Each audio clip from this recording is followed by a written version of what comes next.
Burnpur town পূজা কমিটির উদ্যোগে আজ বিতরণ করা হলো শাড়ি। এদিন বেশ কয়েকজনের মধ্যে দুস্থ মানুষদের মধ্যে বার্নপুর বাড়ি ময়দানে শাড়ি বিতরণ করা হয়।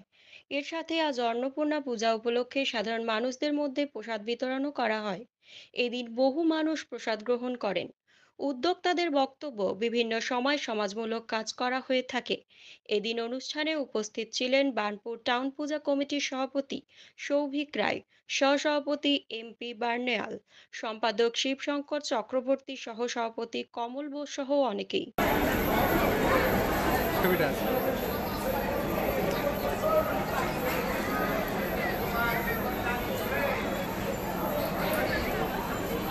বার্নপুর টাউন পুজো এক বহু ঐতিহ্যশালী এক প্রতিষ্ঠান। বহু বছর ধরে আমাদের এখানে বিভিন্ন অনুষ্ঠান যেগুলো হয়, বিভিন্ন পুজো পার্বণ, সেখানে সামাজিক যে দায়িত্ববোধ আমাদের আছে, এখান থেকে এইগুলো আমরা পরিকল্পিতভাবে রূপায়িত করার চেষ্টা করি। আজকে এই অন্নপূর্ণা পুজোর উপলক্ষে আমাদের এখানে শাড়ি বিতরণ করা হলো। সেই সঙ্গে যে অন্নদান, যেটা ভগবানকে যে অন্নদান করা হয়, ভগবানকে অন্নদান করানো হয়েছে এবং এখানে বসিয়ে যথাসম্ভব আমাদের সীমিত সামর্থ্য অনুযায়ী যতটুকু আমরা সেবা করতে পারি সেই করাটাই চেষ্টা করেছি।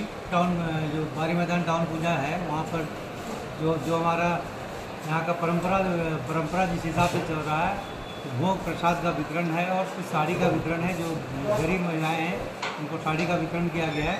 साथ में ये प्रसाद और भोग का वितरण किया जा रहा है ताकि एक साथ बैठ के लोग ये देवी का प्रसाद का भोग का आनंद उठा सकें। और एक जो हमारा परंपरा है उसका निर्वहन और सामाजिक जो दायित्व है कि पूजा कमेटी जो हर